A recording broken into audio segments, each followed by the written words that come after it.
Hi everyone and welcome to this video where we will be walking through the initial valuation of a plant asset. Let's hop over to the computer and tackle this together. Okay, on the screen we have a problem where we're looking at a company named Amigos Incorporated, and they purchased a used piece of heavy equipment for $30,000, and delivery of the equipment to Amigos business site that cost $750. Expenditures to recondition the equipment and prepare it for use totaled $2,230, and maintenance for the first year that Amigo owned this equipment was $1,370. Our job here is to determine the cost that is the basis for calculating annual depreciation on the equipment. What this is really saying is, what is the value of the equipment that we record in the balance sheet for this asset? Okay, that is really what this question is asking. Now the rule here is the value of a plant asset includes the purchase price and then any costs related to getting the asset to the location and in the working condition that you need it in to use the asset. So it's the purchase price plus uh, transportation and installation. Okay. In this problem, they tell us that let's set up our formula again here.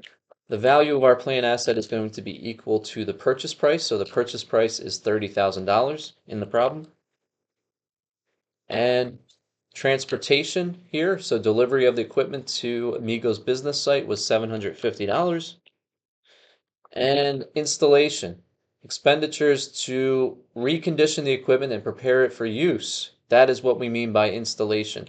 That is $2,230.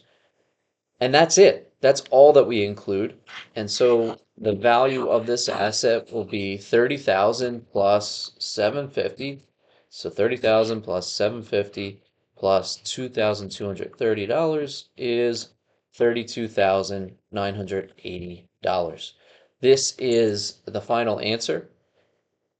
And to be clear, we do not include the maintenance cost here. So it says in the last sentence before it tells us what we're to do in this problem, it says the maintenance for the first year that Amigos owned the equipment was $1,370. So the trick here is any costs incurred after the asset is placed in service. In other words, we start using it,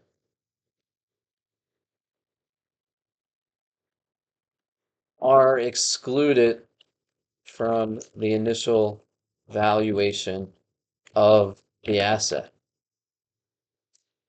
The question also, it phrases what they're asking us to do. They phrase it in a very specific way.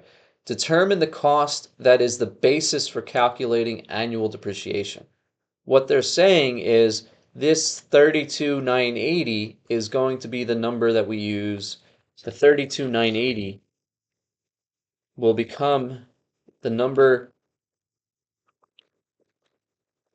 we use when we calculate annual depreciation. So let's say we're following straight line depreciation, and that formula says that depreciation is equal to the asset's value, and we're going to divide, or actually we're going to subtract from the asset's value its residual value. So what we can sell it for at the end of its useful life, maybe for scrap. And we're going to divide that whole thing by its estimated useful life. So what this problem is saying and what it's telling you is that for this asset, straight line depreciation, the number that you put in for the asset's value is going to be, oh, let's fix my spelling here. The number that we put in is going to be $32,980. And then we don't have the rest of these variables, so I'll just leave it like this. But the connection here is the number that you calculate for the beginning value of the asset, that becomes the number that you put into your calculation for depreciation, right? So these two things are connected. I can't tell you how many times I've given a problem to a student and I say, calculate the initial value of the asset and then depreciate it. And they'll do this correctly. They'll calculate the depreciation, but then when they go to they calculate the initial value of the asset correctly, but then when they go to calculate depreciation, they start with 30,000 instead of 32,980. So don't make that mistake. That's a very common mistake, and you're better than that. You can do better than that. So thank you very much for watching. I hope this video was helpful. Take care.